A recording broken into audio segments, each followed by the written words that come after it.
Mesdames et Messieurs les ambassadeurs, Mesdames, Messieurs, je vous remercie, Monseigneur Luigi Ventura, pour les vœux que vous venez de me présenter au nom du corps diplomatique. Et je vous prie de bien vouloir transmettre au Très Saint-Père mes vœux de bonheur et de santé pour cette année nouvelle et lui dire combien son action courageuse est ici admirée, qu'il s'agisse de son voyage récent en Birmanie, de son action en faveur des migrants ou de son plaidoyer pour le climat et la planète. Laissez-moi aussi, Mesdames, Messieurs les ambassadeurs, vous souhaiter à mon tour une belle et heureuse année pour vous-même, vos familles et vos pays. 2017 a été l'année d'un profond changement en France. Et vous avez été, ici, les observateurs de ce choix du peuple français, de cette volonté de transformation de notre pays qui ont commencé à être mises en œuvre pour répondre à l'attente immense de notre peuple. 2018 sera une année de poursuite et d'amplification de l'action entreprise. Cela vaut sur le plan interne, où nous continuerons à travailler pour renforcer notre pays, sa capacité d'innover, de créer des emplois, de libérer des énergies, de redonner à nos concitoyens la possibilité d'agir en levant les verrous qui depuis trop longtemps nous brident. En 8 mois, beaucoup a déjà été fait, y compris des choses qui paraissaient impossibles et que certains commentateurs continuaient à penser irréalistes pour la France. Aussi, le Premier ministre et son gouvernement vont-ils continuer à œuvrer dans cette direction, c'est-à-dire faire ce que beaucoup de chancelleries continuaient à penser impossible dans notre pays. Et il a hier présenté pour les 6 mois à venir le programme du gouvernement qui lève nombre de ces tabous ou de ces échecs jusqu'alors vécus par notre pays. Vous l'avez les uns et les autres constaté, cette volonté d'approfondir les réformes, de renforcer la cohésion nationale est évidemment au cœur du programme de notre pays. Elle marque une volonté d'un retour de la France pour elle-même, mais pour aussi pouvoir porter sa voix en Europe et dans le reste du monde. Car ces profonds changements sont aussi vrais sur le plan international, où la France jouera pleinement son rôle durant cette année qui s'ouvre, dans un monde dont les repères ont profondément changé et où nous devons remettre en cause constamment nos certitudes diplomatiques. Face à ce monde tourmenté, j'ai voulu que la diplomatie française, que depuis mai dernier conduit à mes côtés Jean-Yves Le Drian, que je remercie ici pour son action, trouve dès 2017, dès les premiers jours, une force, une unité et une cohérence. Comme je l'avais dit lors du discours aux ambassadeurs de France, ici même, à la fin du mois d'août dernier, la ligne française se développe autour de 4 priorités. La sécurité, l'indépendance, la solidarité et l'influence. Ces 4 priorités continueront à être celles de notre diplomatie pour l'année 2018. Elles sont complémentaires, forment un tout, un cap, une cohérence, une vision d'ensemble que l'on retrouve dans toutes nos actions. Cette ligne diplomatique, je l'ai affirmé à plusieurs reprises, elle se caractérise aussi par une méthode. Vous l'avez un instant rappelé, Monseigneur. Vous le savez, car vous en êtes les uns et les autres, les acteurs et les partenaires. Cette méthode passe par le dialogue et par la fermeté dans nos engagements. Le dialogue parce que c'est le propre même de la diplomatie, de parler, de négocier, d'innover, de chercher sans relâche des solutions politiques, sans complaisance et dans le respect mutuel, avec tous, pour faire avancer la paix et la stabilité. Je crois à cette méthode constamment réitérée. Elle consiste parfois à savoir partager des désaccords, mais en les circonscrivant. Elle permet aussi longtemps que possible d'éviter les conflits. Et à tout le moins, elle donne toujours une feuille de route diplomatique à tous les conflits dans lesquels nous nous inscrivons. Je sais combien la ministre des Armées, ici aussi présente, est attachée à cela. Partout où nous sommes engagés sur le terrain militaire, nous cherchons à ce que cela soit fait dans la cohérence et le cadre d'une feuille de route diplomatique car il n'est aucune solution militaire qui ne débouche spontanément si elle ne s'inscrit pas dans cette ligne de force. Ce dialogue est associé à l'engagement, car un dialogue sans engagement serait vain et stérile. S'engager sur le court comme le long terme, c'est créer la confiance et obtenir des résultats. Et avec nombre d'entre vous et avec vos dirigeants, j'ai pu à plusieurs reprises mener ce dialogue engagé qui consiste, dans la clarté des objectifs qu'on s'assigne, à pouvoir, là aussi, parfois réduire les malentendus, lever quelques intraduisibles et chercher à obtenir des résultats pour construire ce chemin dans lequel nous tressons à la fois nos intérêts et la défense de nos valeurs. Je continuerai ce travail durant l'année 2018 avec l'ensemble du gouvernement, le remarquable réseau diplomatique et consulaire à travers le monde dont la France est dotée, et évidemment avec l'ensemble de nos partenaires européens qui contribuent pleinement à ces efforts. En cette année qui s'ouvre, plusieurs défis se présentent à nous. Le premier, fondamental pour nos nations et nos populations, c'est celui de la sécurité. La lutte contre le terrorisme islamiste a connu d'indéniables succès, mais elle est loin d'être achevée. Nous avons connu, au Levant, les premiers succès militaires contre Daesh qui ont conduit en décembre dernier le Premier ministre d'Irak à annoncer la victoire et qui, je l'espère, d'ici à quelques semaines, nous permettra de gagner militairement en Syrie contre Daesh. C'est une première étape. Elle nous a ainsi permis de libérer Mossoul puis Raqqa et conduira donc dans la région à ces victoires prochaines. Pour autant, elle n'achève pas l'ensemble du problème et nous continuerons à être impliqués sur l'ensemble de ces théâtres. Et c'est là-dessus que je veux en quelques instants revenir.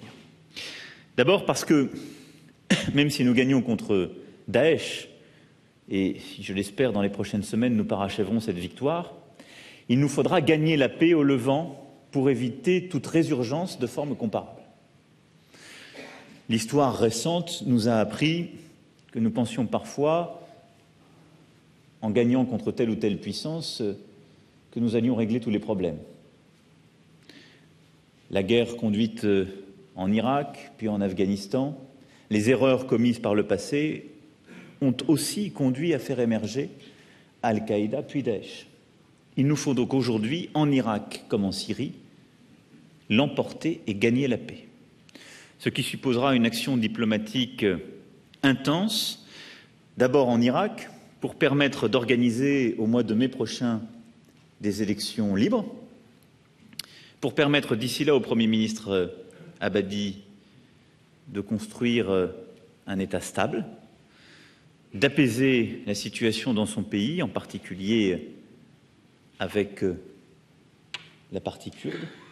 Et nous avons à cet égard, en fin d'année dernière, œuvré pour ce faire. Il est indispensable que dans les prochains mois, il puisse y avoir une normalisation progressive de la situation en Irak, qu'il puisse y avoir une démilitarisation des milices non reconnues par l'armée officielle et le gouvernement d'Irak, et qu'il puisse y avoir une stabilité assurée par le gouvernement d'Irak, lequel doit être aidé dans cette entreprise par l'ensemble des puissances internationales. Ce sera notre rôle, à la fois pour accélérer les opérations de déminage, de stabilisation, et tout ce qui permettra d'aller vers des élections libres et qui, dans le respect même de la Constitution d'Irak, permet une solution politique inclusive et la stabilité durable dans ce pays. Nous serons vigilants à cet égard, à ce qu'il n'y ait aucune déstabilisation en Irak liée à des puissances extérieures. Il nous faudra aussi gagner la paix en Syrie. Et sur ce sujet, nous aurons, quelques-uns, un travail intense. Vous le savez, je ne fais pas partie de ceux qui pensent qu'on peut gagner la paix en Syrie en considérant qu'il n'y a aujourd'hui pas de gouvernants ou en considérant qu'aucun dialogue avec les actuels gouvernants ne serait toléré. En Syrie, nous avons un ennemi, Daesh. Nous sommes en passe de le vaincre. Le peuple syrien a un ennemi, il s'appelle Bachar el-Assad, mais il est toujours là. Il nous faudra donc trouver la solution politique dans les semaines et les mois qui viennent pour organiser une stabilité territoriale, inclusive, où l'ensemble des sensibilités pourront être entendues et s'exprimer dans le cadre d'élections à venir. Et donc oui, dans ce cadre, il faudra parler aux représentants de Bachar el-Assad. Mais oui, dans ce cadre, il faudra que toutes les sensibilités syriennes soient entendues et reconnues, et que tous les opposants syriens, qui parfois ont fui leur pays et sont dans la région, au Liban, en Jordanie, en Turquie, à travers l'Europe ou parfois au Canada et aux États-Unis, puissent être pleinement reconnus, que leur sensibilité soit reconnue et qu'ils puissent s'exprimer dans le cadre d'élections ainsi organisées. Disant cela, je considère que nous devons sortir de postures morales qui parfois nous impuissantes, mais que nous devons aussi sortir de concessions faites à certaines puissances qui pensent qu'à quelques-uns, reconnaissant une partie d'une opposition désignée depuis l'extérieur, ils pourraient régler de manière stable et durable la situation en Syrie. La responsabilité des Nations Unies, des puissances de la région, de l'Europe et des États-Unis dans ce contexte est grande, et je compte pleinement m'y engager pour, dans cette ligne de crête que je viens de dessiner, réussir à construire la paix en Syrie. Ces deux théâtres d'opération aujourd'hui, qui seront des théâtres demain, un travail politique, diplomatique intense, sont décisifs pour la paix de la région et pour notre sécurité collective. Ayant dit cela, je n'oublie pas que la lutte contre le terrorisme islamiste se poursuit au Sahel et au Sahara. C'est dans cette lutte que la France est engagée depuis 2013 et aujourd'hui pleinement engagée à travers l'opération Barkhane que nous avons avec la ministre visité encore en fin d'année dernière. La France restera engagée dans ce combat parce qu'il est indispensable, mais il suppose, là aussi, un travail intense, politique et militaire, pour réussir à obtenir, dans les semaines et les mois qui viennent, des victoires dont nous avons besoin face au terrorisme qui agit dans la région. Il nous faudra pour cela, avec rigueur et célérité, appliquer les accords d'Alger. Et je me félicite à ce titre des décisions annoncées en fin d'année dernière par le président Keïta au Mali. Il nous faudra aussi accélérer la mise en place des forces du G5 Sahel, qui sont l'indispensable relais des forces Barkhane et de la MINUSMA et qui permettent aux États africains présents dans la région de prendre pleinement leurs responsabilités en étant accompagnés, consolidés, mais d'agir sur le terrain pour lutter contre tous les groupes terroristes qui les déstabilisent. Cette lutte contre le terrorisme islamiste est tout à la fois une lutte armée, un combat politique et une lutte contre des réseaux qui opèrent aussi du trafic de drogue, d'armes et d'êtres humains, l'un et l'autre se nourrissant mutuellement. Nous serons ainsi pleinement engagés dans cette action et j'appelle tous vos pays à apporter leur soutien à cette force G5 Sahel. Nous avons tenu à la Celle Saint-Cloud en fin d'année dernière une réunion importante qui a permis de réunir les contributeurs historiques, mais également les États-Unis d'Amérique, les Émirats arabes unis et l'Arabie saoudite. Je souhaite que tous vos pays puissent apporter leur soutien et je salue l'effort des Africains pour constituer des forces militaires régionales capables d'assurer la sécurité de leur continent. Dans ce cadre-là, la ministre tiendra le 15 janvier prochain une réunion importante et je souhaite que les semaines à venir nous permettent de pleinement déployer les premières opérations. Mais Daesh, comme Al-Qaïda, comme AQMI ou Boko Haram, ce sont aussi des entreprises de propagande à l'échelle mondiale, via les réseaux. Et la lutte contre la propagation des idées terroristes sur Internet, en liaison avec les plateformes du secteur, est devenue un aspect essentiel de notre combat. À ce titre, ce que nous avons lancé avec nos partenaires britanniques le 13 juillet dernier, ici même à Paris, trouvait à se décliner dans des actions au niveau européen et à l'ONU, et doit être intensifié dans les mois qui viennent. Il n'est plus acceptable que des opérateurs Internet et plusieurs plateformes continuent à diffuser ou à retirer trop tardivement des contenus qui ne sont ni informatifs ni plaisants, qui sont des contenus clairement identifiés comme étant des contenus de propagande terroriste ou conduisant au terrorisme. Nous allons donc intensifier ce travail. Il est pour partie volontaire. Il sera mené dans les enceintes onusiennes, mais aussi au G7. Et pour ma part, je pense qu'il nous faudra immanquablement légiférer, dans le cadre européen à coup sûr. Je souhaite que nous puissions décliner ces législations au-delà. Il en va de nos responsabilités. Et pour ma part, en tant que chef d'État, je ne saurais expliquer au peuple français que nous n'avons pas tout fait pour le protéger et qu'au nom de principes détournés par les mêmes acteurs, nous avons laissé pendant des heures, parfois des jours, des contenus de propagande, des images odieuses se diffuser sur les réseaux et atteindre les êtres les plus fragiles au sein même de nos sociétés. De même, nous devons nous attaquer résolument à la question du financement. Je l'évoquais à l'instant, les mouvements terroristes se financent. Ils se sont, dans la zone irako-syrienne, longtemps financés par les ressources naturelles. Nous allons les priver de cet accès par les victoires militaires prochaines. Ils auront donc à se financer par d'autres moyens. Ils ont commencé, pour ce faire, à s'organiser, c'est-à-dire par des trafics. Trafic de drogue, trafic d'êtres humains et trafic d'armes. C'est le cœur d'un commerce multiséculaire qui s'est ainsi réinventé dans la bande sahélo-saharienne.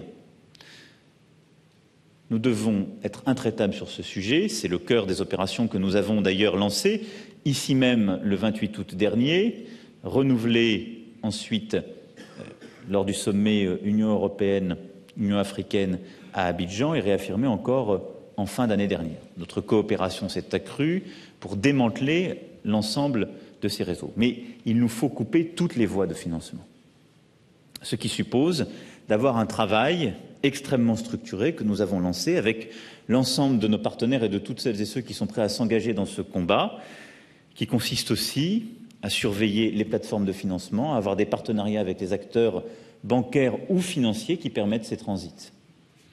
C'est pourquoi nous ne reculerons devant aucun effort pour faire disparaître toutes les possibilités de financement des organisations extrémistes. À cette fin, une conférence se tiendra à ce sujet à Paris en avril 2018. C'est un moment important de la mobilisation des prochains mois, sur laquelle je ne cesserai moi-même de m'investir et qui mobilise plusieurs ministres du gouvernement, pour laquelle j'appelle la coopération forte de tous vos pays. Il est nécessaire que nous puissions coopérer davantage et trouver toutes les voies et moyens pour fermer les voies, justement, de ces financements. J'ai commencé ces dernières semaines, lors de mes déplacements aux Émirats arabes unis, en Arabie saoudite, au Qatar, à évoquer ces sujets de manière très précise, ainsi que les voies et moyens d'y parvenir. C'est évidemment une discussion que nous menons avec tous nos partenaires européens, et le ministre, dans ses derniers déplacements, a aussi préparé cette échéance à venir en avril prochain. Combattre le terrorisme, c'est aussi refuser toute naïveté face à la volonté d'emprise de l'extrémisme, de l'obscurantisme sur les esprits. Nous connaissons bien ce défi en France, car il concerne d'abord notre école, notre éducation nationale, que nous avons entrepris de réformer pour y créer une vraie égalité des chances. C'est la raison pour laquelle aussi la priorité que nous voulons donner dans ces mêmes régions va vers les politiques de développement et de coopération. Si nous voulons nous attaquer à la racine du mal, il est indispensable de favoriser l'éducation, le développement économique dans toutes ces régions.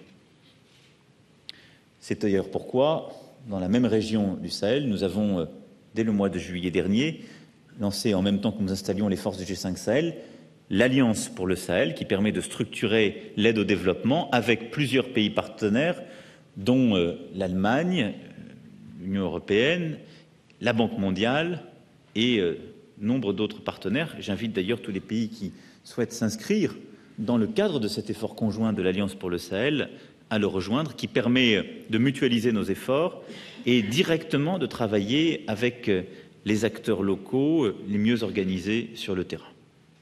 C'est aussi pour cette raison que je souhaite donner une priorité toute particulière à l'éducation, et en particulier l'éducation des jeunes filles, dans la politique de coopération que la France mènera au cours des prochaines années. Si nous voulons gagner ce combat contre l'obscurantisme, nous ne devons laisser à aucun porteur d'obscurantisme la responsabilité d'éduquer. Et parfois nous l'avons fait. Et donc nous devons, par notre aide publique au développement, par notre engagement, mener des actions concrètes sur le terrain pour renforcer nos efforts en matière éducative. C'est une priorité absolue. Et à chaque fois que la démocratie recule, à chaque fois que l'obscurantisme gagne, à chaque fois que des populations basculent, c'est parce que l'éducation a reculé, et en particulier l'éducation des jeunes filles. Et c'est aussi, d'ailleurs, ces reculs qui nourrissent d'autres difficultés que connaissent ces mêmes pays. C'est avec cette volonté que, dans les prochaines semaines, j'aurai l'honneur de coprésider, le 2 février prochain, avec le président Macky Sall, à Dakar, en présence de nombreux pays que j'invite à nous rejoindre, la reconstitution du partenariat mondial pour l'éducation. Le faire au Sénégal avec le président Sall est un moment, et sera un moment important de cette mobilisation. Je souhaite que nous puissions collectivement pleinement nous engager dans ce combat. Il est décisif pour le continent africain et par voie de conséquence pour nous-mêmes. Car ne nous trompons pas, se joue là l'avenir du continent plus jeune du monde et notre avenir. Parce que nous sommes indissociablement liés. L'autre grand sujet que nous aurons collectivement à traiter et qui est intimement lié aux situations d'insécurité, aux guerres civiles, c'est bien entendu celui des migrations. Elles présentent un véritable défi pour la stabilité de nombreux pays, qu'il s'agisse des pays de transit ou des pays de destination. Et notre défi, c'est précisément de transformer ces routes de la misère en routes de la liberté. Je ne pense pas qu'une année suffira. Je reste sur ce sujet lucide. Mais aucune faiblesse, aucun accommodement ne sera ici toléré, parce qu'il en va de notre responsabilité morale, humanitaire. Ce qui se joue aujourd'hui sur le continent africain et à travers la Méditerranée, c'est un de nos principaux défis sur le plan éthique et politique. C'est notre capacité à redonner un avenir à tout un continent et avec lui sa jeunesse et sa population, et à faire que le Sahara ne soit plus un cimetière d'espoir déçu. Et quand ce n'est pas le Sahara, c'est la Méditerranée. Aussi, 2018 verra, nous l'espérons, l'adoption par les Nations Unies du Pacte mondial pour les migrations, ce qui sera une échéance importante, mais le plein déploiement aussi de l'action que nous avons mise en place dès le 28 août dernier ici à Paris, qui avait été commencée à La Valette et que nous avons continué à décliner à Abidjan. Là-dessus, notre détermination et notre action sera claire. Une politique de développement, de coopération et de partenariat avec tous les pays d'origine, pour les aider précisément à garder leur jeunesse, leur population, et ce qui passe par une vraie politique éducative que j'évoquais, mais une politique de coopération et de développement, une politique économique visant à développer nos entreprises et leurs entreprises, une politique culturelle permettant de construire là aussi un imaginaire positif dans chacun de ces pays qui est indispensable pour garder sa jeunesse et lui donner un destin. Ensuite, une politique de partenariat avec l'ensemble des pays de transit. C'est ce que nous avons développé le 28 août dernier, et tout particulièrement avec le Niger et le Tchad, un partenariat étroit a été établi qui nous a permis efficacement de renforcer les contrôles, d'apporter nos moyens et d'aider au retour vers les pays d'origine les femmes et les hommes africains qui n'avaient aucune chance d'aboutir au statut de réfugiés et de leur éviter d'aller vers des camps et l'insécurité en Libye. Et pour toutes celles et ceux qui ont droit à une protection relevant du droit d'asile, de la leur donner par des missions extérieures que nous avons organisées dès la fin d'année dernière et qui ont donné leurs premiers résultats au Niger, au Tchad et en Libye. Nous continuerons aussi le travail partenarial décidé à Abidjan avec l'Union africaine, permettant le retour vers les pays d'origine, grâce à la contribution financière de l'Union européenne, à l'action déterminée de l'Office des migrations internationales et à la responsabilité prise et déterminante par l'Union africaine que je veux ici saluer et qui a décidé d'organiser justement l'ensemble de ces sujets. Pour ce qui est des pays d'accueil et donc de l'Europe, il nous faudra aussi continuer à agir et en la matière à avancer sur le calendrier européen. L'Europe n'aura une réponse digne de ce nom, rapide et pleinement intégrée, que lorsque nous aurons fait aboutir, c'est pour moi l'un des objectifs du semestre à venir, les 7 textes en cours de discussion qui permettront d'avoir une protection commune aux frontières, d'harmoniser nos droits d'asile, d'avoir une gestion commune, d'améliorer les dysfonctionnements aujourd'hui pleinement perçus et identifiés du système dit de Dublin, et donc d'aller beaucoup plus vite dans l'octroi d'un asile ainsi uniformisé et d'être beaucoup mieux organisé avec les pays de transit et les pays d'origine.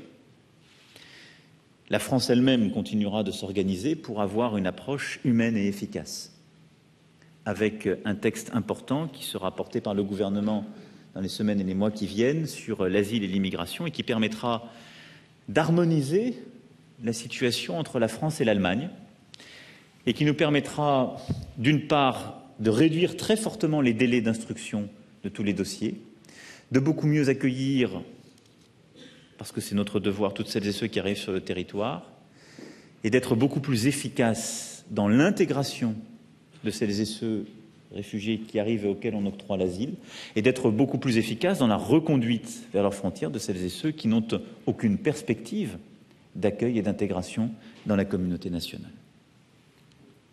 Il nous faudra aussi, dans ce contexte, pleinement stabiliser la situation de la Libye.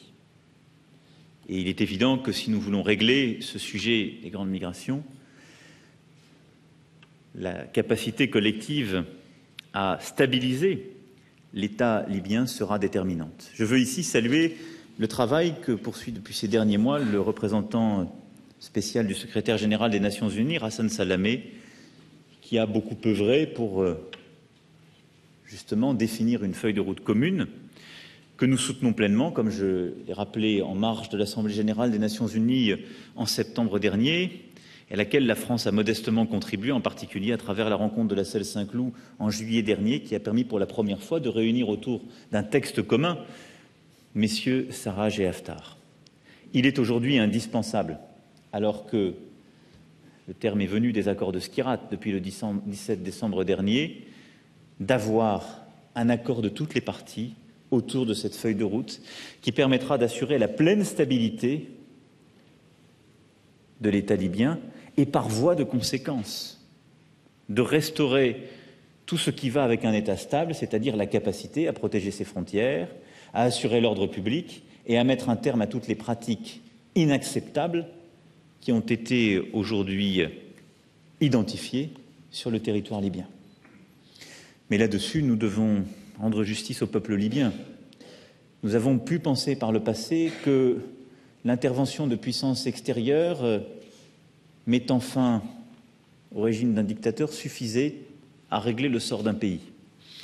Elle a suffi à régler le sort du dictateur, mais elle n'a pas stabilisé le pays. Et le peuple libyen souffre aussi des décisions que nous avons prises à ce moment-là pour lui. Nous avons donc une responsabilité qui est aujourd'hui de construire la stabilité de la Libye, qui seule permettra de régler durablement le sujet des migrations que j'évoquais.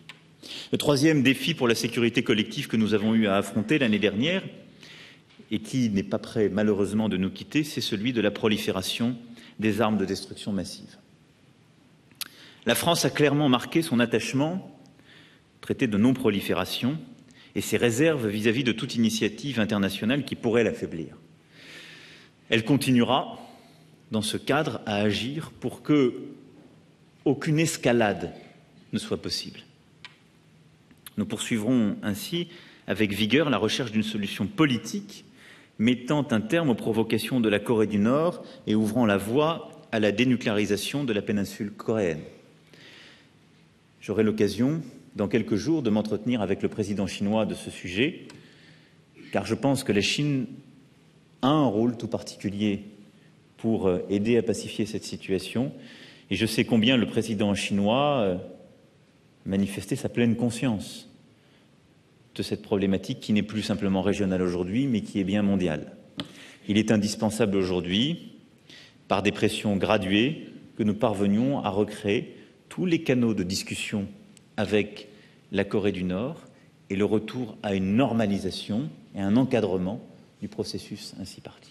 Mais la Corée du Nord nous éclaire sur ce sujet de la prolifération nucléaire et nous montre que l'absence de dialogue et de cadre international ne règle en rien le problème. Et c'est à la lumière de cet enseignement que la France s'est positionnée sur le sujet iranien. Puisque parlant de cette insécurité collective, je me dois ici de dire quelques mots de l'Iran. J'aurais au fond sur l'Iran 5 remarques à faire. La première, c'est que nous avons, le 14 juillet 2015, conclu un accord, JCPOA, qui permet d'encadrer l'activité nucléaire iranienne jusqu'en 2025.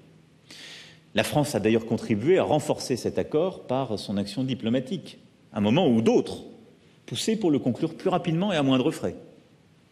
Cet accord nous engage tous, nous l'avons signé, pour les puissances qui étaient autour de la table. Et on ne peut pas être les garants de l'ordre international et du multilatéralisme. On ne peut pas être des fondateurs et des membres du Conseil de sécurité des Nations Unies et oublier que les accords signés doivent être respectés. Quelle est notre crédibilité ensuite pour expliquer à telle ou telle puissance qui oublierait ses devoirs qu'elle doit s'y soumettre? Mais c'est surtout parce que cet accord, nous n'avons, si je puis dire, pas d'autre solution. Et que le déchirer, ce serait ramener l'Iran à une situation de type nord-coréenne. Il nous a permis d'avoir des contrôles réguliers. L'AIEA y exerce avec scrupule un contrôle qui s'est renforcé à notre demande, en particulier dans les sites universitaires. Je souhaite que nous puissions poursuivre ce chemin. Épuise-t-il tous les sujets? Non. C'est pourquoi je souhaite qu'il soit complété par plusieurs autres aspects. C'est ma deuxième remarque, l'activité balistique iranienne. Depuis 2015, cette activité balistique s'est intensifiée, elle n'est pas couverte par le JCPOA. Si nous voulons faire œuvre utile pour la sécurité collective de la région, il est indispensable d'engager un dialogue, comme celui que nous avons eu sur le nucléaire avec l'Iran, pour encadrer l'activité balistique iranienne, la limiter au strict nécessaire et s'assurer qu'il n'y a aucune activité balistique de type agressif et avec des missiles de moyenne et longue portée, qui bien évidemment inquiètent toutes les puissances voisines et ne seraient pas conformes aux engagements pris. Il faut vraisemblablement aussi compléter le JCPOA, et c'est ma troisième remarque, par un accord cadre sur la présence régionale de l'Iran, qui aujourd'hui, par ses actions en Irak, en Syrie, au Liban et au Yémen, déstabilise la région, ou en tout cas contribue à maintenir des éléments de tension forts. Il faut avoir un débat sur ce sujet extrêmement clair et transparent pour à chaque fois encadrer les hégémonies extérieures qui pèsent sur certains pays. Il est indispensable de le faire, et sans doute pas d'ailleurs uniquement avec l'Iran, pour plusieurs d'entre eux. Nous avons à cet égard, je pense, fait œuvre utile ces derniers mois en permettant d'isoler le Liban du reste de la conflictualité de la région. Et je pense que c'est cette méthode qu'il faut pouvoir décliner pays par pays.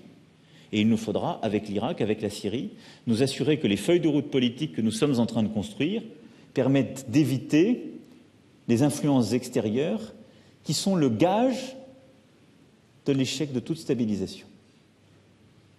Il est donc indispensable aussi sur ce point de poursuivre le travail. La quatrième remarque va sur la situation contemporaine en ce qui concerne l'Iran. Je me suis entretenu il y a 2 jours avec le président Rouhani. Je lui ai fait part, évidemment, de nos inquiétudes et du souci constant que la France a à l'égard du respect des droits de l'homme et des libertés fondamentales, liberté de conscience comme de manifester. Je n'ai pas ici à commenter, au-delà des propos que j'ai déjà tenus, ce qui se passe au sein d'un pays tiers, mais nous continuerons à veiller à ce que ces droits soient pleinement respectés. Il y a aujourd'hui une crise qui se joue en Iran. Cette crise est l'expression libre du peuple iranien. Et elle montre, si besoin était, que nous avions raison de penser que le changement ne viendrait pas de l'extérieur, pour ce qui concerne l'Iran. Il ne viendra que du peuple iranien lui-même. Et notre rôle en la matière est d'être ces vigies exigeantes, scrupuleuses, qui doivent, de là où elles sont, s'assurer à ce qu'aucun de ces droits ne soit bafoué. Et nous serons à ce titre vigilants et intransigeants. Mais ma dernière remarque va pour dire que sur aucun des pays de la région comme aucun des autres pays du globe, je pense qu'une situation durable, stable, ne peut être pensée depuis un bureau à Paris, Bruxelles ou Washington. Elle se joue dans le pays, au cœur de sa société civile. Notre travail est par ces voies diplomatiques d'en construire les conditions, de faire émerger ces voies libres. Et donc par le travail culturel, linguistique, par l'émergence de ces sociétés civiles et le dialogue constant que nous devons nouer avec elles, de permettre que cela advienne. Mais regardez l'histoire contemporaine. À chaque fois que nous avons voulu l'accélérer ou nous substituer à des peuples, nous avons nous-mêmes produit des crises plus graves encore. Ah, nous avons eu des victoires politiques dans nos pays, nous nous sommes fait plaisir, nous avons satisfait les jusqu'au-boutistes de nos camps, nous avons pensé parfois même défendre notre sécurité collective. Enfin, regardons les choses avec lucidité. Jamais nous n'avons réussi à construire la paix dans un pays tiers en substitution d'un peuple contre un peuple. C'est donc avec cette exigence et cette humilité qu'il nous faut travailler sur le sujet. C'est pourquoi je crois profondément qu'il nous faut les différents piliers de la relation que j'évoquais, nucléaire, balistique, stratégique et régionale avec l'Iran, mais qu'il nous faut poursuivre le dialogue culturel, linguistique, académique et économique avec la société iranienne. Le faire dans un cadre conjoint, évidemment au niveau européen, et je le souhaite très fortement avec nos partenaires américains, mais je pense que cette ouverture que nous offrons ainsi à la société civile et économique iranienne est indispensable collectivement. Telle est la ligne que j'ai voulu donner à notre diplomatie, construire la paix en luttant contre les sources d'insécurité et d'instabilité. Pour cela, la France doit être une puissance européenne forte et indépendante. Et c'est pour moi le deuxième grand axe de cette année 2018, en continuité avec ce que je vous ai déjà dit en 2017, et je serai sur ce point beaucoup plus rapide. L'existence d'une Europe forte et souveraine est une des meilleures garanties à cet égard, une des conditions pour relever les défis du XXIe siècle. Renouveler le rêve européen, refonder l'Union européenne pour avoir ce triptyque d'une Europe souveraine, unie et démocratique, c'est l'ambition que je nous ai donnée il y a quelques mois lors du discours de la Sorbonne, et je ne reviendrai pas ici sur les propositions alors détaillées et longuement décrites. Et je veux que vous puissiez pleinement ici mesurer et retranscrire dans vos pays cette double volonté qu'a la France. Nous sommes de retour parce que nous faisons les réformes chez nous, parce que l'action qui est conduite met fin à des hésitations ou parfois des échecs. Mais cela nous donne aussi un devoir, c'est dans le même temps de refaire des propositions pour l'Europe et de mettre un terme à cette parenthèse de 12 ans où la France a dit non, puis n'a plus osé vraiment dire, a dit non sans vraiment tenir toutes les conséquences de ce non, par d'ailleurs une forme de tâtonnement démocratique. Nous faisons les réformes telles que nous les avons dites au peuple français et telles qu'il les a voulues. Et nous pouvons, ce faisant, proposer des réformes européennes à l'ensemble de nos partenaires. L'année 2017 a déjà permis plusieurs avancées, et en particulier celle pour une Europe qui protège, socle sur lequel nous pouvons rebâtir la confiance indispensable au projet européen. J'ai voulu, dès le mois de mai dernier, inscrire les prémices de cette ambition sur cette Europe qui protège. Pourquoi ? Parce qu'il ne faut plus expliquer à nos peuples que l'Europe est un processus qui se fait malgré eux et dont la fatalité serait toujours la fragilisation de leurs droits. Ceux parfois même qui avaient pensé que c'était possible et souhaitable se sont réveillés avec des peuples qui leur ont dit qu'ils ne voulaient plus de cette Europe. C'est au fond l'un des messages fondamentaux du Brexit. Je le regrette, mais je le respecte, et c'est un peu celui-là. Il nous faut donc avoir une Europe qui protège davantage, revenant aux fondamentaux de ce qu'est la souveraineté. C'est pour cela que j'ai mis en avant dès mon arrivée la nécessité d'une Europe de la défense qui avance à grands pas, pleinement complémentaire de notre engagement dans l'OTAN, et a permis en juin des décisions concrètes et une réalisation concrète au mois de décembre dernier, par la mise en place de cette coopération structurée permanente et des initiatives qui seront prises dans le semestre à venir sur le Fonds européen d'investissement dans la défense, qui nous permettra là aussi de faire aboutir des projets concrets sur lesquels nous avons avancé. 17 ont déjà été mis sur le métier et la France continuera à en proposer d'autres avec ses partenaires. C'est ce même esprit d'une Europe qui protège qui nous a conduit à faire avancer les discussions sur les politiques migratoires et de l'asile, mais le semestre qui vient sera décisif en la matière. C'est aussi ce qui nous a permis un début de refonte de la politique commerciale, avec des mécanismes permettant une juste réciprocité. Et là aussi, c'est la fin de la naïveté européenne. Il n'y a aucune puissance au monde, aucune, qui n'avait la même approche que l'Europe sur le plan commercial. Nous pensions que ce qui était bon, c'était ce qui était ouvert aux autres, quand bien même ceux à qui nous ouvrions les portes n'étaient, quant à eux, qu'à moitié ou au tiers dans la même situation. Voulant conclure, nous ne regardions jamais la réciprocité. Je veux une Europe ambitieuse sur le plan commercial, mais qui regarde aussi pour ses travailleurs, ses entreprises, son juste intérêt, et est attachée à la réciprocité. Donc je souhaite que nous puissions, sur ce point, continuer un travail important, mais avoir les instruments de défense lorsque du dumping est pratiqué par certains États, pour pouvoir y répliquer, comme le font d'ailleurs nos amis américains, nos amis indiens, nos amis chinois. Et pouvoir également avoir un dialogue équilibré quand nous avons des discussions commerciales qui ne sauraient se conclure en sacrifiant tel ou tel secteur de l'économie. Et nous continuerons à être vigilants. Vous n'avez pas face à vous quelqu'un qui est protectionniste, vous avez face à vous simplement quelqu'un qui est réaliste. Et donc non au protectionnisme, mais oui à la juste protection et à la réciprocité. C'est cette même Europe qui protège, qui nous a conduit à réformer le travail détaché et à avoir une vraie refonte de la directive ambitieuse, attendue sur le territoire, avec une mise en œuvre qui est un travail de chaque jour. Mais là où il y a 6 mois, 11 États mettaient un carton jaune à une commission qui voulait un début de réforme moins ambitieux que ce que nous avons obtenu, je constate qu'avec la volonté chevillée au corps, nous avons réussi à avoir une vraie transformation qui ne remet pas en cause la libre circulation des travailleurs dans l'Union européenne, mais revient sur des ambiguïtés, des malentendus, des contournements de nos propres règles communes qui avaient fait dysfonctionner notre Europe. Et donc, c'est une Europe qui protège pour l'intérêt collectif. Nous avons déjà conclu nombre d'accords renforçant les partenariats de contrôle et je serai vigilant pour que dans les mois qui viennent, nous renforcions le travail en la matière. La réussite de la négociation sur le travail détaché, l'autorité bancaire à Paris, la mobilisation européenne pour le climat, tout cela montre qu'on peut avancer et réussir et que la France n'a plus l'Europe honteuse. Sur ce socle que nous devons continuer à élargir, nous pourrons rebâtir la refondation européenne.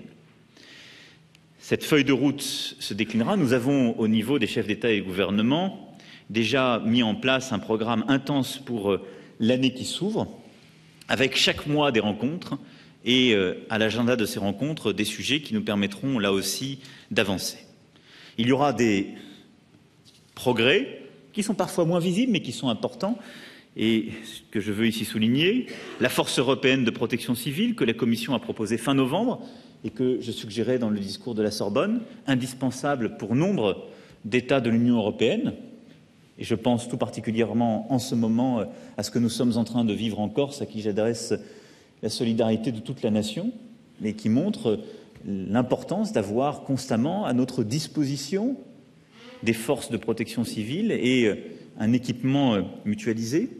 L'Agence européenne de l'innovation ou l'Académie européenne du renseignement, autant de projets qui avanceront dans les prochains mois.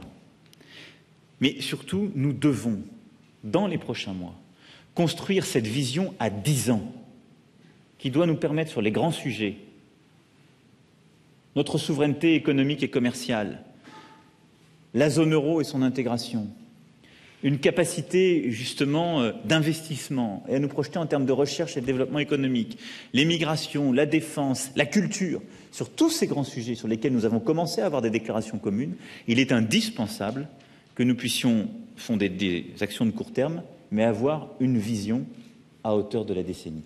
L'Europe doit retrouver cette force de projection qui donne de la visibilité au gouvernement, à ses peuples et à ceux qui nous regardent. Ce travail suppose de changer de méthode. J'ai commencé à m'y employer et je continuerai. Ce changement de méthode, c'est d'abord illustré par le fait qu'en un semestre, j'ai visité près de 10 pays européens, eu des entretiens bilatéraux avec 24 de mes homologues, souvent plusieurs fois, et que j'ai voulu, là aussi, revenir sur des clivages dans lesquels nous nous étions installés, mais qui construisaient notre inefficacité collective. Il n'y a pas soi-disant des États de l'Est de l'Europe qui ont des intérêts irréconciliables avec l'Ouest. Ça n'est pas vrai. Et nous avons montré sur le travail détaché que nous pouvions nous réconcilier fortement. Il n'y aurait pas les États de la zone euro qui seraient irréconciliables avec les États hors de la zone euro. C'est tout aussi faux. Et donc il faut parler constamment là aussi à tout le monde et construire des solutions pratiques et ambitieuses. Il y a une union de 28 pays singuliers. Chacun doit être associé. Dans chaque État, la France doit être présente, influente, ambitieuse. Le deuxième changement de méthode, il est que j'assume pleinement l'idée d'une avant-garde ouverte. Il n'est pas vrai que l'Europe continuera à progresser à 27 de manière homogène. Ça n'est pas vrai. Parce que l'Europe, elle ne s'est pas construite comme ça, et d'ailleurs parce qu'elle n'est déjà plus comme ça. Il y a l'Europe de Schengen, il y a l'Europe de la zone euro. Je suis attaché à l'unité des 27, mais je suis tout autant attaché à l'ambition d'une avant-garde ouverte. Osons à quelques-uns, faisons ces coalitions de bonne volonté qui sont prêtes à aller plus loin sur la culture, sur l'éducation, sur une plus grande intégration de la zone euro et de l'investissement.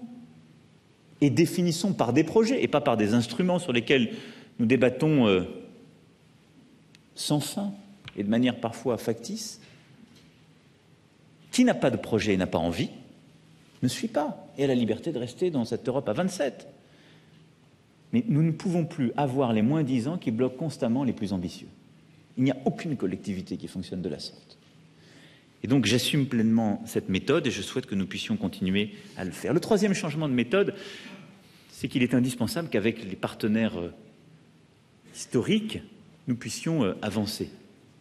Et là aussi, il y a un dialogue singulier en Europe sans lequel les choses n'avancent pas, mais qui n'exclut pas les autres. C'est le dialogue franco-allemand. Vous savez, la stratégie, normalement, en France, c'est soit de faire du franco-allemand, puis quand ça commence à rater, c'est de faire du franco-italien, du franco-espagnol, et de jouer sur les triangles de la jalousie. Bon. Je n'ai jamais fait ça parce que ça ne mène nulle part. C'est simple, l'Europe, à cet égard. Si la France et l'Allemagne ne se mettent pas d'accord, ça n'avance pas. Après, le dialogue franco-allemand ne doit exclure personne. C'est d'ailleurs pour cette raison que dès la semaine prochaine, je serai en Italie, présent d'abord à la réunion du MED7, puis dans une rencontre bilatérale. Mais il y a d'abord le dialogue franco-allemand. Si on ne se met pas d'accord ensemble, on n'y arrive pas. C'est pourquoi je me réjouis de ce qu'avec la chancelière ensemble nous avons annoncé en décembre dernier. Je suis avec beaucoup d'intérêt et d'amitié ce qui se passe aujourd'hui en Allemagne. Et dans les prochaines semaines, nous aurons avec la chancelière des rencontres importantes. Nous aurons une déclaration commune le 22 janvier prochain qui permettra de redonner une perspective à la fois à la relation bilatérale et à notre ambition et cette volonté de, comme je l'avais annoncé au discours de la Sorbonne, recréer en quelque sorte le cadre d'un traité de l'Élysée et redonner de nouvelles perspectives le jour de ce 55e anniversaire, qui ne doit pas être une commémoration, mais retrouver le fil de cette ambition simple et efficace entre nous. Et je souhaite que dans les semaines et les mois qui viennent, nous puissions clairement définir des volontés et des axes communs. Nous sommes fixés l'échéance du printemps pour, sur l'union économique et monétaire et les grands enjeux stratégiques, définir un cadre commun qui nous permettra ensuite d'avancer plus efficacement. Nous avons su aussi ces dernières semaines avoir des résultats concrets ensemble et je m'en félicite. Je pense en particulier à ce que le format Normandie a permis d'obtenir en Ukraine avec les libérations conjointes de prisonniers en fin d'année dernière. Quatrième changement de méthode pour notre Europe, c'est que je veux aussi que nous associons davantage nos peuples. C'est l'objectif de ces consultations citoyennes que j'avais proposées durant notre campagne, pour lesquelles j'ai remis un document de méthode à l'ensemble de nos partenaires en décembre dernier, sur lequel concerte le président Tusk en ce moment même, et qui nous conduira, je l'espère, dans le maximum de pays à organiser ces consultations citoyennes. C'est une manière, avant l'échéance européenne, d'interroger nos peuples sur le projet européen qu'ils veulent, de mieux les associer et de sortir d'un rapport binaire en quelque sorte à l'Europe, où c'est souvent par voie technocratique et dans l'hypertechnicité d'un débat qu'on demande si c'est oui ou si c'est non. La vitalité de nos débats démocratiques a pris un autre tour et il est indispensable, là aussi, que la consultation se fasse. Je souhaite donc qu'elle puisse se faire dans le maximum de pays, mais elle se fera à partir du printemps en France, sous l'autorité du Premier ministre et par une organisation que le gouvernement, dans les prochaines semaines, explicitera. Il y aura un nombre de sujets dans l'année qui vient pour lesquels l'Europe continuera d'avancer. Ceux qui ont été lancés en fin d'année dernière dans le champ social, culturel ou éducatif, avec des premières déclarations inscrites dans nos conclusions, donneront lieu à des réalisations concrètes. Et je m'y attacherai. L'Europe, elle n'existe pas une fois tous les trimestres par des déclarations acquiescées à 28 aujourd'hui. Elle continuera à exister et elle doit exister chaque jour par des projets concrets que nous portons et qui sont portés dans les États membres de manière conjointe par un dialogue permanent entre nos sociétés civiles, entre les parlements nationaux, avec le Parlement européen. Vous l'avez compris, cet attachement européen continuera à irriguer notre activité diplomatique en ce qu'il est indissociable de celle-ci et de notre travail au quotidien sur le plan national. Quel meilleur moment, en effet, pour réaliser toute la valeur de notre Union européenne que cette année 2018, à l'orée de laquelle nous nous rencontrons. Dans quelques mois, nous allons célébrer le centenaire de la fin de la Première Guerre mondiale. Les prochains mois seront jalonnés par de nombreuses commémorations avec plusieurs de vos dirigeants. J'inviterai le 11 novembre prochain à Paris près de 80 chefs d'État et de gouvernement représentant tous les pays belligérants. Et je souhaite qu'à cette occasion, nous puissions avoir justement une grande rencontre, parce que cette période, ce centenaire, doit aussi éclairer notre présent et les exigences morales qu'il nous impose. Nous ne devons pas, à cet égard, faire bégayer l'histoire. Et il faut nous souvenir, alors que le centenaire s'annonce, que nos peuples, ou dirais-je plutôt leurs dirigeants, furent parfois des somnambules, à oublier leurs devoirs moraux ou à ne pas lire ce qui se jouait au sein de nos nations. C'était pour conjurer ce mauvais sort que la Société des Nations, en 1919, allait être créée, avant d'échouer pour renaître sous une forme nouvelle que nous devons, dans ces moments, préserver et chérir plus que tout autre. Ce centenaire, ce sera aussi l'occasion pour plusieurs de vos pays de fêter leur propre centenaire, puisqu'au sein même de l'Europe, les traités de paix ont été aussi des traités constitutifs de plusieurs États de notre Union européenne ou de notre Europe. Et à ce titre, nous aurons à fêter plusieurs centenaires. La France, parfois, est liée à ces histoires. Et je souhaite donc, en la matière, que nous puissions pleinement honorer et considérer nos engagements communs. Et justement, je veux achever mon propos là-dessus, regardez cette année qui s'ouvre à l'aune de ce sur quoi elle se finira.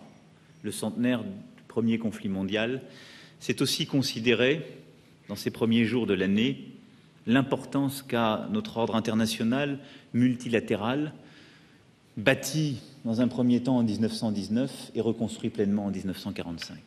Quel est-il? Que voulons-nous en faire? Quelle puissance voulons-nous lui donner? Quelle force voulons-nous lui préserver? Les tentations sont nombreuses aujourd'hui pour que des visions unilatérales réémergent. À cette vision, je veux opposer une politique internationale déterminée, ouverte, engagée, partenariale. Comme je l'ai indiqué clairement à la tribune des Nations Unies en septembre dernier, notre vision du monde est celle du multilatéralisme, c'est-à-dire celle d'un monde forgé par des valeurs, des règles, des actions collectives. Et ce combat pour le multilatéralisme est urgent et nécessaire. D'abord parce que nous avons vu les nationalismes et les égoïsmes nationaux progresser en Europe et dans le monde, et qu'il faut apaiser ensemble les angoisses des peuples qui sous-tendent la montée de l'individualisme et de l'isolationnisme. Ensuite, parce que les défis du monde appellent une action collective. Les violations des droits de l'homme, l'aggravation des inégalités, la dégradation des écosystèmes réclament une réponse mondiale coordonnée. Nous assistons aujourd'hui à une crise de la mondialisation. C'est cela ce que nous sommes en train de vivre. Une crise du capitalisme contemporain qui n'a pas su réguler ses propres excès et qui crée des inégalités insoutenables sur le plan économique et social et des inégalités insoutenables sur le plan climatique. Une crise de nos démocraties libérales et ouvertes qui, face à ces grands bouleversements du monde, n'arrivent plus dans de nombreux pays à préserver leur unité et leur force et conduisent nombre de peuples à être tentés par l'autorité ou l'autoritarisme ou le nationalisme. Et ce qu'on voit se fracturer sous nos yeux, je l'évoquais hier devant la presse, c'est le grand compromis de l'époque moderne et contemporaine. Celui qui a fait que le modèle politique de nos démocraties, le respect des libertés individuelles et fondamentales, une économie sociale de marché, dirais-je en clin d'œil à nos amis allemands, certains équilibres de justice et de liberté, et l'histoire de progrès pour les classes moyennes se sont constamment structurés et ont conduit en Occident, puis progressivement à travers tous les continents, à renforcer ce multilatéralisme et à renforcer l'état de droit. Aujourd'hui, ce modèle est en train de se fracturer. Parce que les classes moyennes s'éloignent de celui-ci, elles ne trouvent plus leur part de réussite et de progrès, parce qu'un doute s'est instillé, parce que le capitalisme dysfonctionne, parce que les démocraties, aujourd'hui, ont accepté des bégaiements ou des compromis devenus intolérables. Et donc, nous avons une lutte sans merci à mener sur chacun de ces sujets, qui nous oblige. D'abord, une lutte pour notre sécurité. Il n'y a pas de démocratie, de défense de l'état de droit et du multilatéralisme si nous sommes faibles. Et je ne reviens pas sur ce que j'ai dit dans la première partie de mon propos. La défense de notre sécurité collective, par le biais militaire et diplomatique, c'est notre crédibilité. C'est ce qui évite de laisser la crédibilité au plus fort. Mais c'est ce qui fait aussi que l'ordre multilatéral n'est jamais l'ordre du plus fort. C'est de redonner de la force à un droit international et au multilatéralisme. Et là-dessus, la France a pleinement conscience, et avec elle, je crois, l'Europe, qu'elle doit reprendre toute sa part dans sa sécurité pour les politiques de voisinage au Proche-Moyen-Orient, en Afrique, et doit repenser les termes de son partenariat méditerranéen et africain.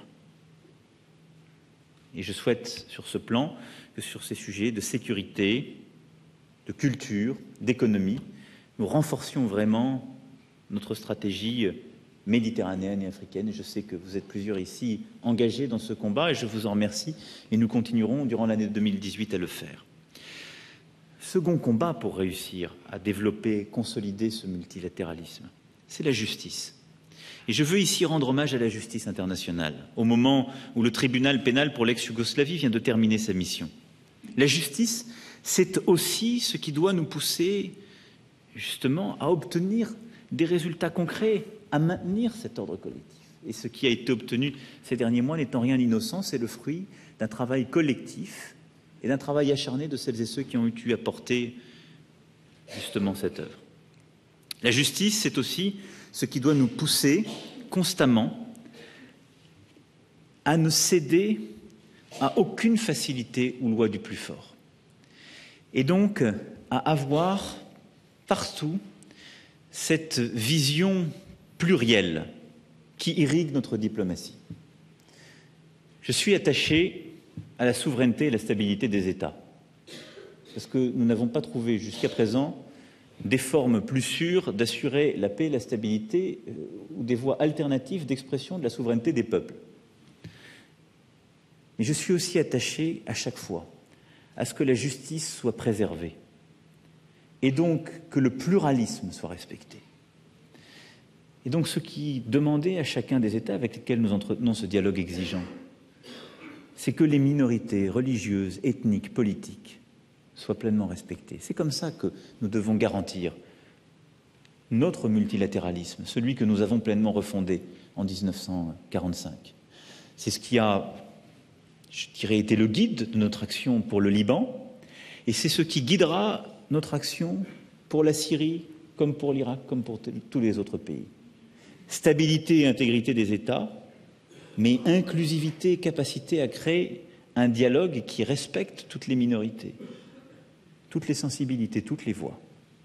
L'esprit de justice, c'est aussi celui qui tient à l'égalité des chances, et en particulier des chances égales de développement à toutes les femmes et tous les hommes, pour l'accès à l'éducation que j'évoquais tout à l'heure, à la santé, à la nourriture, à l'énergie. Et préserver notre multilatéralisme, c'est aussi préserver ce cadre et avoir cette vigilance de chaque instant en la matière. C'est aussi pourquoi nous continuerons à être engagés auprès de l'Organisation des Nations Unies dans ce travail, mais aussi au quotidien et dans chaque pays qui conduit ce combat, avec les sociétés, les entreprises, les associations, les organisations non gouvernementales, par un travail constant, vigilant et une aide accrue justement à leur engagement en la matière. C'est aussi pour cela que j'ai réaffirmé la volonté que la France porte son aide publique au développement à 0,55% de son revenu national brut en 2022, en veillant à ce que cette aide parvienne aux populations qui en ont besoin. Ce que nous allons construire dans les 2 mois à venir, c'est à la fois la trajectoire financière qui va crédibiliser et détailler cet engagement, mais c'est également la méthode que je veux que nous repensions qui permettra plus d'efficacité pour cet engagement. Le bien commun du multilatéralisme qu'il nous faut aussi préserver, c'est la diversité de nos langues et de nos cultures, dont l'UNESCO est l'un des lieux de présentation les plus importants au sein du système international. Je salue pour cela l'élection de sa nouvelle directrice générale, Audrey Azoulay, et votre soutien pour promouvoir l'UNESCO dans les prochains mois. L'UNESCO a été profondément bousculée ces dernières années par des jeux d'influence, de pouvoir, des décisions prises. N'oublions jamais que l'UNESCO a ce rôle qu'évoquait Blum de conscience des Nations Unies. Penser que nous pouvons aujourd'hui nous passer de l'UNESCO parce que ce serait en quelque sorte un luxe, c'est commettre une erreur historique, fondamentale. Parce que c'est notre conscience éclairée, parce que c'est le lieu où nous pouvons, les uns et les autres, dans ce cadre multilatéral, laisser la diversité culturelle s'exprimer, avec elle aussi différentes voies morales, et organiser ce pluralisme des consciences. Et en un temps si barbare, pour reprendre encore cette formule de Peggy, écrire sur du papier, exprimer ses consciences diverses n'est pas un luxe. Je vous le dis avec beaucoup de franchise et de force, et puissiez-vous être les relais utiles dans chacun de vos pays pour redire l'importance de l'UNESCO et l'importance de l'engagement de tous les grands pays auprès de cette organisation.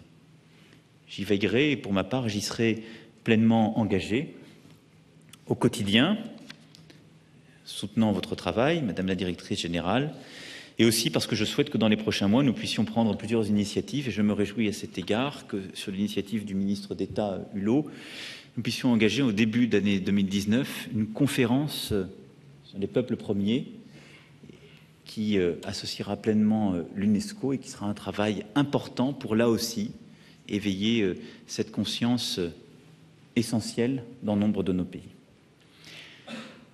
Avec d'autres communautés linguistiques, la francophonie est un soutien important de cette diversité. Madame la directrice, et je souhaite ici que l'Organisation internationale pour la francophonie prenne toute sa part dans ce travail et que nous continuions à être pleinement engagés. J'ai eu l'occasion, vous l'avez rappelé en évoquant le discours prononcé à Ouagadougou, de dire combien la francophonie devait justement contribuer à ce rayonnement et à ce pluralisme. Après avoir nommé une nouvelle représentante personnelle, Leïla Slimani, j'attacherai beaucoup d'importance à la préparation du sommet de l'Organisation internationale de la francophonie prévu à Erevan en novembre 2018 et j'aurai l'occasion d'ailleurs dans les prochains jours de m'entretenir avec le président arménien de ce sujet. Nous lancerons dès la fin janvier une large consultation internationale via une plateforme numérique et je présenterai, en lien avec de nombreuses personnalités de la francophonie, une nouvelle stratégie de promotion de la langue française et du plurilinguisme au printemps. Nous devons repenser profondément notre propre approche de la francophonie. Je l'ai dit aujourd'hui, l'épicentre de la francophonie, ça n'est pas Paris. C'est quelque part entre le bassin du Congo et Ouagadougou, vraisemblablement. Et ce le sera de plus en plus. Et donc nous devons accepter, encourager les peuples, des intellectuels, des scientifiques, des femmes et des hommes libres, des consciences, des journalistes, des dirigeants politiques à embrasser pleinement cette francophonie, son inventivité, à la porter avec nous, parfois pour nous. C'est pourquoi je souhaite que nous ayons une stratégie plus résolue en la matière, décomplexée, et qui s'inscrive pleinement dans le plurilinguisme. Parce que la francophonie n'est justement pas une langue qui se construit dans la capacité à absorber les autres langues. Elle ne s'est construite en permanence que dans et par la traduction. Traduction et dialogue de culture, et capacité à passer de la langue officielle à la langue vernaculaire, de la langue parlée à la langue écrite, dans ce dialogue subtil dont l'Afrique d'ailleurs a le secret, mais qui irrigue aussi le Pacifique ou les Caraïbes. Cette stratégie se déclinera ensuite dans le monde entier à travers nos lycées français, nos instituts culturels et nos alliances françaises, dans lesquels je réaffirme notre engagement plein et entier, sur lequel je souhaite que nous puissions aussi réformer en profondeur notre mode de financement et nos capacités à nous engager, mais je veux ici redire toute l'ambition que je porte à l'égard de ces différents réseaux. Le dernier bien commun que je veux ici citer devant vous et qui est l'un des socles de ce multilatéralisme que nous aurons à défendre, à repenser, à conforter, c'est bien sûr la planète. Je remercie tous les pays et tous les acteurs qui se sont mobilisés autour de l'action climatique et ont assuré le succès du One Planet Summit le 12 décembre dernier. Nous assurerons chaque année le suivi des engagements ainsi pris pour assurer leur bonne mise en œuvre. Et nous devons sur ce sujet avoir plusieurs axes et plusieurs méthodes complémentaires. Ce sommet du 12 décembre, c'était un sommet du concret, des engagements pris. Ils seront suivis, surveillés par les organisations non gouvernementales, par les sociétés civiles, et je souhaite que chacune et chacun soit au rendez-vous de ces engagements. Mais c'était une manière de mobiliser autour de projets concrets des acteurs de la société civile, des philanthropes, des financiers, des investisseurs. Il y a à côté de ça le travail que nous devons continuer dans le cadre des COP. Et la France se tiendra, après l'accord de Paris, pleinement aux côtés de la Pologne cette année pour l'organisation de la COP 24. C'est une étape essentielle et nous devons la réussir. Elle doit marquer une avancée nouvelle après le travail important qui a été fait par Fidji cette année. Nous poursuivrons aussi avec détermination la mise au point d'un pacte mondial pour l'environnement en vue de son adoption en 2020. L'action pour le climat doit continuer donc à marquer notre engagement, notre défense pour le multilatéralisme. Vous l'avez compris, mesdames, messieurs les ambassadeurs, ce sujet n'est en rien innocent et il implique un travail de chaque jour, parce que les tentations sont grandes pour rêver autre chose, parce que le modèle créé en 1945 est aujourd'hui en crise, pour des raisons diverses, les unes profondes et structurelles, les autres sans doute plus conjoncturelles.